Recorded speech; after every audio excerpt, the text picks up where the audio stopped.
warahmatullahi wabarakatuh. Salam sejahtera untuk kita semua. Bagaimana kabar Bapak, Ibu, sahabat PNS semuanya dimanapun berada? Semoga tetap dalam keadaan sehat walafiat dan tetap semangat ya dalam peningkatan kinerjanya. Baik Bapak, Ibu, sahabat PNS, pada kesempatan kali ini di video ini saya akan sampaikan mengenai info single salary ya atau gaji tunggal. Nah, di sini akan kita bahas bersama ya, kita kupas mengenai formula perhitungannya single salary itu seperti apa. Ini formula perhitungan single salary, gaji PNS jadi segini. Ada bonus akhir tahun. Nah, seperti apa ya? Mari kita simak ya tentang skema single salary yang akan diterapkan oleh pemerintah ya. Mari kita simak bersama. Jakarta CNBC Indonesia, pemerintah memberikan sinyal kuat untuk segera menerapkan gaji tunggal atau single salary bagi pegawai negeri sipil PNS seiring dengan disahkannya Undang-Undang ASN ya, Undang-Undang Nomor 20 Tahun 2023. Adapun Kementerian Perencanaan Pembangunan Nasional PPN atau Bappenas mengungkapkan prinsip-prinsip dasar pelaksanaan gaji tunggal dan atau disebut single salary bagi pegawai negeri sipil atau PNS. Prinsip itu adalah equity teori, baik yang berupa external equity maupun internal equity. Artinya, kompensasi untuk pekerjaan yang sama di organisasi yang berbeda tak akan lagi mendapat kompensasi yang berbeda. Dengan skema sistem penggajian tunggal atau single salary untuk PNS ini, maka komponen tunjangan-tunjangan yang ada selama ini akan dihapuskan dan dimasukkan ke dalam gaji ya, disebut gaji tunggal atau single salary. Dengan begitu PNS hanya menerima gaji pokok tetapi jumlahnya diperbesar. Meski belum diterapkan, beberapa pihak banyak telah membuat kajian terutama terkait dengan formula perhitungannya. Salah satunya terungkap dalam dokumen yang termuat dalam website Provinsi Sumbar bertajuk Wacana Gaji Tunggal Single Salary Pegawai Negeri Sipil. Dikatakan PNS hanya menerima gaji pokok tetapi jumlahnya diperbesar. Ya, jadi semua komponen tunjangan-tunjangan yang melekat itu akan disatukan menjadi satu gaji, yaitu disebut gaji tunggal ya, gaji pokoknya saja. Tetapi ada tunjangan yang lain ya, tunjangan kinerja dan kemahalan itu masih tetap. Dengan skema tersebut, tunjangan anak dan istri, tunjangan beras dan tunjangan-tunjangan lainnya sudah dimasukkan semua menjadi komponen gaji pokok. Khususnya untuk tunjangan jabatan atau tunjangan fungsional tetap diatur secara terpisah seperti saat ini ya. Jadi untuk tunjangan kinerja terpisah ya, tunjangan jabatan serta tunjangan fungsional ya, tunjangan sertifikasi untuk guru itu terpisah. Namun untuk komponen gajinya akan dihitung sesuai dengan beban kerja, bobot jabatan dan capaian kinerja PNS.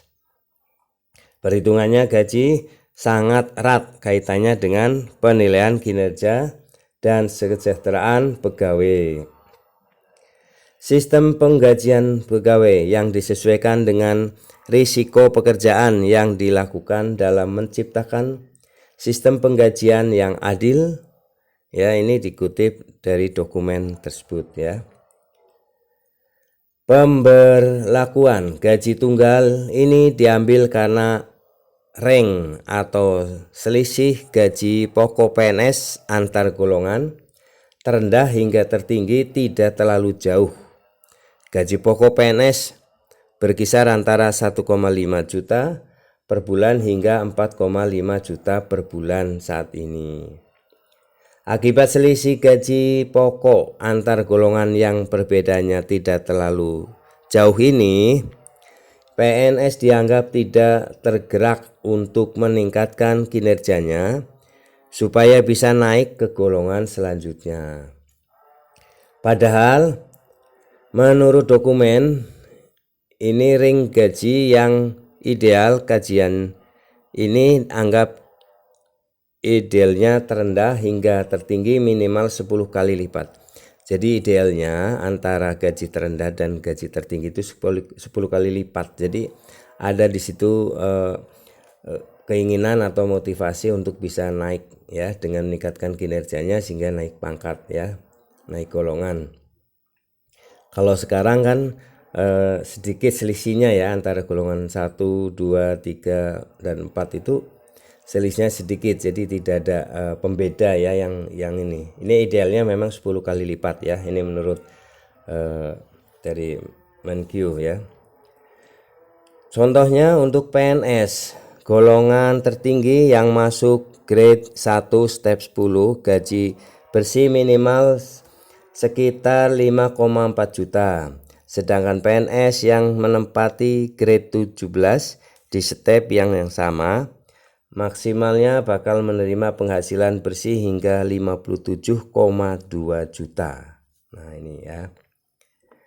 Tiap grade dan step bakal meningkatkan besaran gaji dari hasil kinerja seorang abdi negara. Jadi sistem penggajian tidak lagi berdasarkan pangkat dan golongan, tetapi didasarkan pada bobot dan dari grade setiap PNS ya. Jadi tidak didasarkan golongan. Untuk mengetahui lebih lanjut, berikut ini rincian perbedaan antara sistem penggajian PNS saat ini dengan single salary berdasarkan dokumen Pemprov Sumber.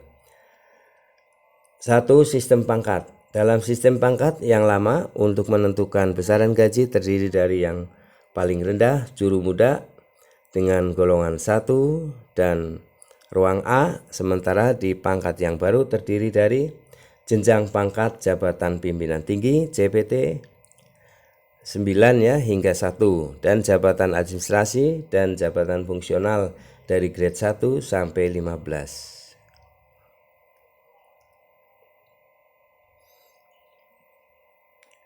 Indeks gaji.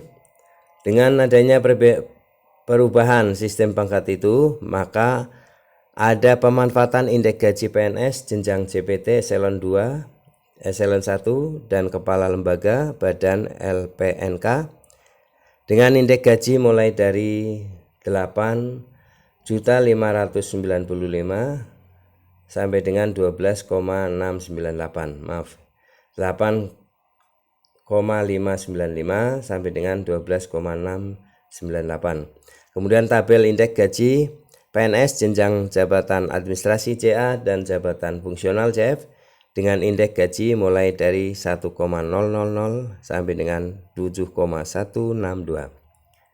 Dengan indeks gaji tersebut maka untuk JA1, JF1 besarannya menjadi 3,1 juta dengan yang tertinggi JA15, JF15 sebesar 22,2 juta ya. Terendah itu 3,1 juta. Sedangkan JPT 9 terendah 26,64 juta dan JPT 1 sebesar 39,36 juta. Nah ini ya perbedaannya. Tunjangan kinerja. Besaran tunjangan kinerja PNS adalah sebesar 5% dari gaji PNS dan sama pada setiap instansi pusat dan daerah.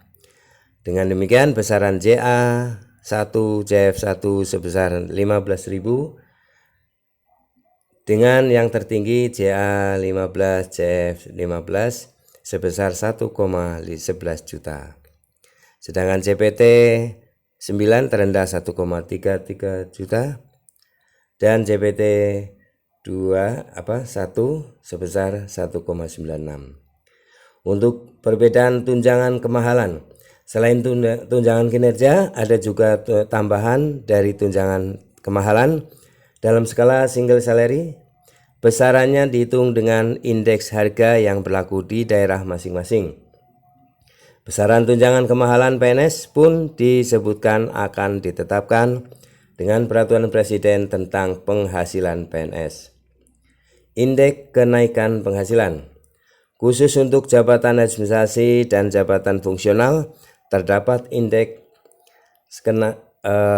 kenaikan penghasilan sebagai faktor penambah gaji berdasarkan penilaian kinerja berdasarkan indikator P1, P sampai P10. Kenaikan penghasilan dan P1 ke P2 sampai P4 adalah 1 tahun kinerja baik atau amat baik. Lalu kenaikan penghasilan dari P4 ke P5 sampai P7 adalah 2 tahun berkinerja baik atau amat baik. Dan kenaikan penghasilan dari P7 ke P8 sampai P10 adalah 3 tahun berkinerja baik atau amat baik. Total penghasilan PNS dengan single salary. Dokumen tentang single salary ini menyebutkan bahwa total gaji yang diterima PNS adalah gaji plus tunjangan kinerja plus tunjangan kemahalan, lalu bisa naik terus dengan adanya indeks kenaikan penghasilan. Dengan demikian, besaran JA1, JF1 totalnya sebesar 6.053.051 sampai dengan 7.245.551. Dengan jenjang maksudnya dengan yang tertinggi ya, JA15, JF15 sebesar 43.353.966 sampai 51.895.048. Sedangkan JPT 9 terendah penghasilannya menjadi 52.024.759 dan JPT 1 sebesar 76.864.263. Penerapan single salary masih terus dalam tahap pembahasan Kementerian Pendayagunaan Aparatur Negara dan Reformasi Birokrasi Pan-RB dengan Kementerian Keuangan. Menteri Pan-RB Abdullah Azwar Anas mengungkapkan bahwa penerapan single salary itu akan dilakukan seiring dengan peningkatan gaji para aparatur sipil negara ASN. Maka ia menekankan kebijakan itu tentu akan terkait dengan masalah fiskal, baik di pusat maupun di daerah, karenanya harus diperhitungkan dengan matang. Selain itu, Anas juga masih mempertanyakan penerapan single salary maupun penggajian maupun perbaikan remunerasi ASN itu. Apakah betul-betul mampu meningkatkan kinerja para PNS dan P3K? Sebab yang akan terjadi sorotan ke depan adalah kinerja ASN itu sendiri dengan perbaikan pendapatannya. Kan ujungnya kinerja apakah dengan gaji besar kinerja meningkat? Apa enggak? Nah, apabila single salary dalam arti gaji sama, kalau itu nanti menjadi tidak adil, yang kerja dapat sedikit, yang enggak kerja bagaimana? Kata Anas saat ditemui di Kementerian Keuangan. Perbaikan remunerasi bagi para ASN ini merupakan amanat Undang-Undang Nomor 20 Tahun 2023 tentang Aparatur Sipil Negara ASN yang menjadi aturan baru pengganti Undang-Undang Nomor 5 Tahun 2014. Maka pemerintah kini tinggal merumuskan aturan turunannya dalam bentuk rancangan peraturan pemerintah atau RPP untuk detail pelaksanaannya. Dalam rapat dengan Komisi 2, Anas menjelaskan pemerintah menyiapkan 2 aturan pemerintah untuk menjadi aturan turunan Undang-Undang ASN. Aturan pertama mengatur tentang manajemen ASN, sementara aturan kedua mengatur tentang pendapatan ASN, yakni PP Penghargaan, Pengakuan, dan Anggaran Manajemen ASN. PP mengenai penghargaan Undang-Undang ASN mengatur tentang bonus dan insentif yang akan diberikan kepada pegawai negeri sipil maupun pegawai pemerintah dengan perjanjian kerja atau P3K. Anas mengklaim PP tersebut juga akan memperbaiki sistem gaji ASN. Terkait perbaikan kesejahteraan, komponen kesejahteraan ASN telah diperbaiki dalam Undang-Undang ASN, katanya. Anas menjelaskan, di dalam aturan itu pendapatan untuk ASN dan akan dibagi menjadi beberapa komponen, di antaranya penghasilan penghargaan bersifat motivasi, tunjangan, fasilitas, dan jaminan sosial. Selain itu, aturan tersebut juga akan mengatur tentang lingkungan kerja, kesempatan pengembangan diri, dan bantuan hukum. Anas mengatakan untuk penghasilan, pemerintah akan membaginya menjadi 2, yaitu gaji dengan insentif. Dia bilang insentif atau bonus tersebut akan didasarkan pada kinerja organisasi dan kinerja individu. Tunjangan akan diberikan dengan skema fleksibel benefit dan terkait jaminan sosial, khususnya jaminan pensiun dan jaminan hari tua diberikan dengan skema kontribusi pangkas Anas, ya. Demikian ya Bapak Ibu, sahabat PNS, sahabat P3K, tentang formula penghitungan single salary gaji PNS, ya, serta bonusnya. Tadi sudah dikupas ya. Ini sedang dikaji terus ya. Tujuannya pemerintah adalah untuk meningkatkan kinerja ya, sehingga dengan pendapatan yang tinggi maka diimbangi dengan kinerja yang bagus ya. Terima kasih telah menyimak video ini sampai selesai. Jangan lupa subscribe, like, isi komentarnya, dan share video ini ke grup WA lainnya. Sampai jumpa kembali di video selanjutnya. Assalamualaikum warahmatullahi wabarakatuh.